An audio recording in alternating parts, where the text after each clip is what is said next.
Happy birthday, Chuck Norris. Oh, you know all the great Chuck Norris lines. He'll be 76. Now, in honor of that, we'll be joined by this champion in the Chuck Norris system. Are you going to do high kicks like that? Oh, yeah, once. This is Dr. Robert Fulbright. Don't split your pants. This guy's a champion. And wait until you hear his story. He's not a kid, okay? And we'll tell you about his connection to Chuck as well.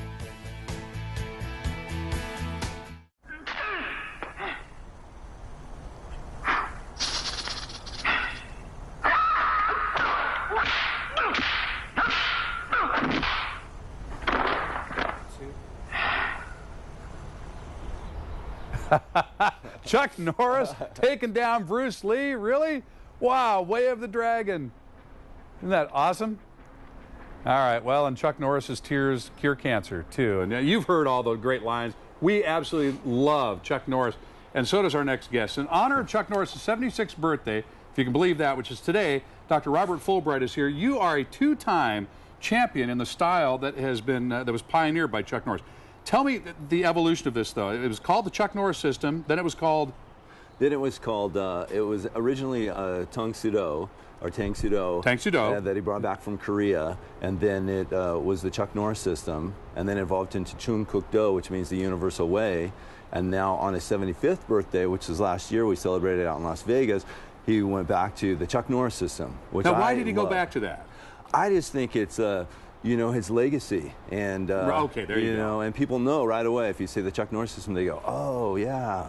Now you are a two-time champion, and I want to brag on you a little bit here. You're 44 years old. 47. 47. Oh, see, I even wish I was 44. Yeah, well, yeah, me too.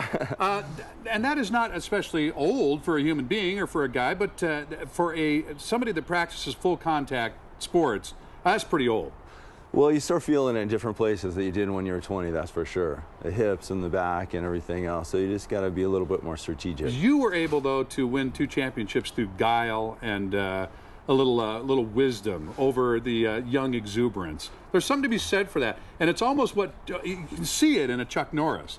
Well, for sure. I mean, I had really good mentors, and they taught me a lot of great techniques and tactics and strategies. I'm going to back up, and I saw you warming up. Can you get? Yeah, I'm going to back way up, and I know you could hurt me from there.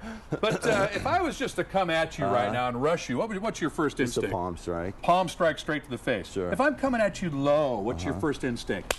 Up like this. Yeah. Now, what makes Chuck's style different? Because I know Kenpo in the United States was kind of an Americanized version. They described it as karate for bar fighters at one time. What makes Chuck's style different? I think he's incorporated a lot of different, things, from the grappling, the jiu-jitsu, to the knife and gun defense, to, some Krav Maga. So there's all different aspects. And he's the real deal. For sure, he's the real deal. Now, you've got a connection to him, right? Yes. And when that is? Well, I got my first black belt from him when I was 16 Personally? years old. Yes, he handed me, passed me back when he was still sitting on the board testing, and so it was pretty exciting stuff. It was my first plane ride down to LA. Now, do they call the freeform style, or not freeform, I guess it's very strictly choreographed, a kata? Yes. Yes. Okay. Can you demonstrate just a little bit of that? Sure, sure. And just give me an idea of what we're looking at here. This is called Kun Sung Kun, and it's a black belt level kata. Okay.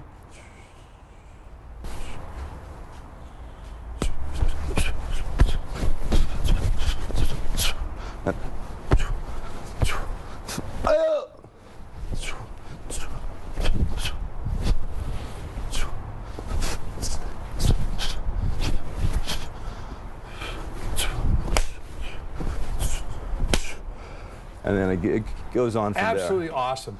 Now, as you're seeing guys today, like in mixed martial arts, I was out of town, but I was sure to catch the pay-per-view fight with Conor McGregor, yes, who was shocked, Holly Holm, who was shocked. Right. Both of them lost this last weekend. What sets one style apart from another? Because especially in mixed martial arts now, it's called mixed martial arts because they incorporate all these different styles. Who wins in the ultimate fight? Oh boy, that's a tough question. I mean, there's so many aspects now. I mean, back when they first started, it was, you know, jiu-jitsu against taekwondo or different styles against different styles. But now, like you said, it's so mixed that it comes down to athleticism, technique, luck's involved in there for sure. And, you know, sometimes they end up on the ground. Somebody's better on the ground. They're better on the feet. So you have to have some strategy in there too. Now, where can folks study this style? Now, the Chuck Norris style, much easier to remember probably. Yes. We have studios down in San Diego, and then I have a charter school up at MiraCosta College where I teach. So you're a doctor of kinesiology, so you understand the physical demands of this sport as well. Yes. Can you do this at any age? I've had students that are, you know, 75, maybe even 80 years old in my class, and then I've had high school students in my class. So there's the, yeah, absolutely. You can Doctor, do it at any age. it is great to see you, man. Thank you. Thank you. So are you still in touch with Chuck? I still go out to his convention every year in Las Vegas, and so we get to see him, and every once in a while we chat and you know. Yeah. What's your favorite Chuck Norris saying? The favorite thing that I said is tears cure cancer. What's the best one you've ever heard? Probably one when Chuck Norris is doing a push-up, he's not pushing up, he's pushing the world down. One of those like that. So. Awesome. Thank you so much. Right, Thanks thank for coming. You very much, Mark. Stay healthy, my friend. All right, you gonna win another championship? Oh, we'll see. We'll see. I don't know. You know, sometimes you got to stop when you're ahead. Well, two-time champion right there, folks.